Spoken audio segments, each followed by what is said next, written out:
안녕하세요, 주씨. 홍쌤입니다. 네, 여러분 정시 합격 예측 서비스 잘 이용하고 계신가요? 그런데 이용하시면서 궁금한 점이 있지는 않으셨나요?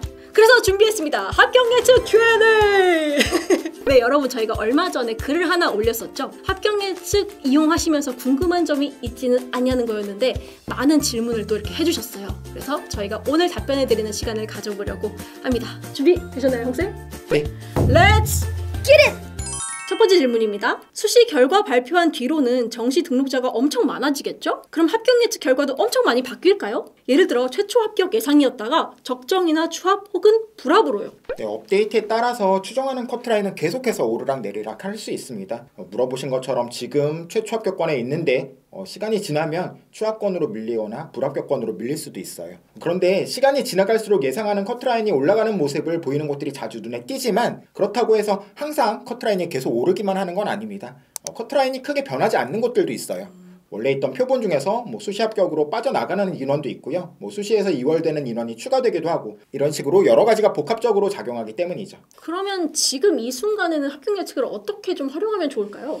질문을 주신 시점 그리고 또 이 영상을 촬영하고 있는 시점은 아직 수능 성적조차 이제 발표되기 전인데요. 지금은 일단은 대략적인 지원 가능권의 대학을 추린다고 생각해 보시고요. 구체적으로 지원할 학과는 이후에 저희 합격 예측 데이터를 꾸준히 살펴보시다가 12월 말 정도에 결정하시는 게 어떨까 합니다. 참고로 저희 정시 합격 예측 서비스의 예측 변동 리포트를 보시면요. 내가 관심 있는 학과의 작년 커트라인, 작년에 예상되던 커트라인은 어떻게 변했는지도 확인해 보실 수 있으니까요. 그 데이터도 같이 보시면 좋겠습니다. 네, 두 번째 질문입니다. 안녕하세요, 학부모입니다. 정시 원서 접수가 12월 31일부터인데요. 그렇다면 통계적으로 봐서 언제 예측 서비스를 조회하는 것이 가장 실제와 근접할까요? 이거는 굉장히 또 다른 분들도 많이 질문을 해주셨던 부분인데 어떻게 생각하시나요?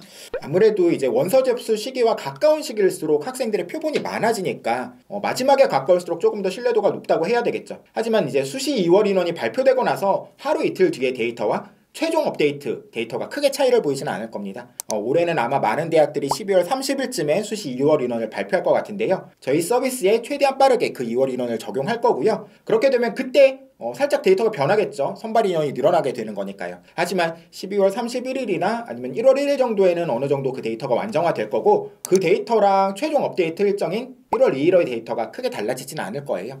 물론 조금씩 변하는 부분은 있겠죠. 참고로 저희 서비스는 1월 3일까지 서비스가 진행되지만 업데이트 자체는 1월 2일에 마지막으로 이루어질 거라는 점도 기억하시면 좋겠습니다. 그럼 딱 특정 날짜가 신뢰도가 높으니까 이때 데이터만 봐야지? 라고 하기보다는 그렇게 생각하시기보다는 꾸준히 서비스를 이용해 보시면 좋을 것 같아요. 내가 지원하고자 하는 학과에는 표본이 어떻게 들어오고 나가는지, 어떻게 이동하고 있는지, 그리고 또 내가 지원하려고 하는 대학의 다른 학과들의 예상 커트라인은 어떻게 변하고 있는지 이런 것들 여러 가지를 함께 살펴보시면 더 효과적으로 서비스를 이용하시는 길이 될 겁니다. 세 번째 질문입니다. 내가 지원한 가군 A대학 학과에 동시에 지원한 다른 B학생이 지원한 학교 학과를 참고할 수 있는 방법, 그리고 그 학생들이 나 다군에 합격해서 이탈할 수 있는 가능성도 유추해 볼 수 있다고 하던데 그 방법 좀 상세히 알려주시면 안 될까요? 내가 지원하려고 하는 학과의 경쟁 학생들의 타군 지원 현황은 합격 예측 리포트에 경쟁자들의 점수 분포 및 지원 패턴이라는 메뉴를 보시면 돼요. 상세 정보를 누르시면 다른 군에는 어느 대학 학과에 관심을 가지고 있는지, 또 그 대학들에는 합격권인지 불합격권인지, 대학마다 우선순위를 어떻게 설정하고 있는지까지 표시가 되죠. 그런 정보를 통해서요, 자동으로 타군 대학으로 빠져나갈 학생들이 걸러집니다. 많은 학생들이 자신의 선호도대로 그런 순위를 설정하고 있기도 해요. 그러면 그 우선순위 말인데요. 만약에 연세대 경영 그리고 서울대 경영 둘 다 합격권에 있는 학생이 있다고 생각을 해보면 그 학생이 입력한 우선순위 정보를 딱 보니까 연세대 경영을 1순위로 서울대 경영을 2순위로 놨어요. 근데 이렇게 일반적인 선호도라는 조금 다르잖아요. 그럼 이럴 때 일반적인 선호도와는 다르게 우선순위를 설정한 경우라면 어떻게 보는 게 좋을까요? 그런 식으로 누가 봐도 이렇게 좀 선호도 차이가 있을 만한 대학들의 우선순위가 조금 일반적인 생각과 다른 것 같다. 이렇다고 한다 그러면 아마 그거는 좀 귀찮아서 우선순위를 대충 설정한 경우일 것 같아요. 그런 학생들은 아마 실제로 등록할 때는 연세대보다 서울대에 등록할 개연성이 높을 겁니다. 그러면 저희 시스템적으로는 그런 학생들이 빠져나가지 않는 학생으로 설정되어 있지만 실제로는 빠져나가게 될 거라고 생각하면서 내 합격 가능성을 다시 한번 추론해 봐야 되는 거겠죠. 그럼 우선순위를 주의 깊게 봐야 하는 또 다른 케이스는 없나요? 조금 전과 다르게 조금 애매한 케이스들이 있어요. 서울대 불어교육과와 연세대 경영 둘 다 동시에 합격권 학번인 학생이라면, 아니면 고려대 사학과와 성균관대 반도체학과에 동시 합격하고 있는 학생이라면, 내가 어떤 학과에 지원할지, 어떤 학과에 실제로 등록하게 될지는 학생마다 좀 차이가 생기게 되겠죠. 어떤 학생은 성균관대 반도체에 등록하고 어떤 학생은 고대 사학과에 등록하게 될 테니까요. 이런 식의 지원을 하고 있는 표본이 보인다면 결국은 이런 학생들이 어떻게 움직일까 추정해 볼 수밖에는 없습니다. 정답은 없는 문제일 것 같아요. 진짜 입시는 정답이 없네요. 진학사 합격 예측 아직도 안 써보셨다고요? 내 성적에 맞는 대학은 어디일까? 합격률은? 경쟁자들에 비해 내 성적은 높은 편일까? 진학사한테 물어봐. 10명 중 9명 이상이 이용하고 적중률도 높으니까 고민할 필요 있나요? 진학사 합격 예측. 네 번째 질문. 실제 지원자 표본 중에 진학사에서 임의로 만든 표본이 존재합니까?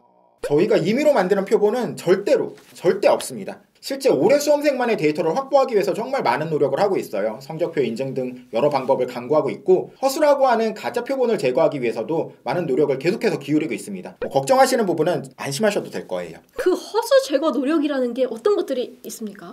구체적으로 하나하나 다 설명드리기는 어렵고요. 수시 합격했는데 정시 표본으로 남아있게 되면 그런 학생들은 허수라고 봐야 되겠죠. 그래서 성적이나 최저 충족 여부를 통해서 수시 합격자를 제거하기도 하고요. 수시 합부를 등록을 유도하기도 하고, 여러 가지 방법을 사용합니다. 또 어이없는 성적대의 학생들을 제거하기도 하고, 이용자 여러분들의 신고를 통해서 제거하기도 하고, 누적된 저희의 노하우를 통해서 제거하기도 하고요. 그 외에도 여러 가지 방법으로 최대한 제거하고자 노력하고 있습니다. 걱정하지 마세요. 5번째입니다. 아직 변환 표준 점수가 발표가 안 된 대학이 있는데 진학사에서는 이 대학들의 환산 점수를 어떻게 계산하고 있나요? 대학들은 그 해의 수능 탐구 영역 성적 통계를 바탕으로 해서 변환 표준 점수라는 걸 만드는데요. 대학들이 과거에 실제로 발표했던 그런 변환 표준 점수를 분석해서 대학들이 변표를 만드는 방법을 추론하고, 그리고 또 그 방식대로 올해의 변표를 만들어서 적용하고 있습니다. 다만 올해 같은 경우에는 사회탐구, 과학탐구 이렇게 따르게 변표를 적용하는 게 아니라 통합해서 변표를 사용하는 대학들이 많아지기도 하고, 또 그렇지 않다고 하더라도 실제로 대학이 발표할 점수와 차이가 있을 수 있기 때문에 대학이 실제 변표를 발표하면 최대한 빠르게 서비스에 적용하고자 한다는 점도 참고해 주시면 좋겠습니다.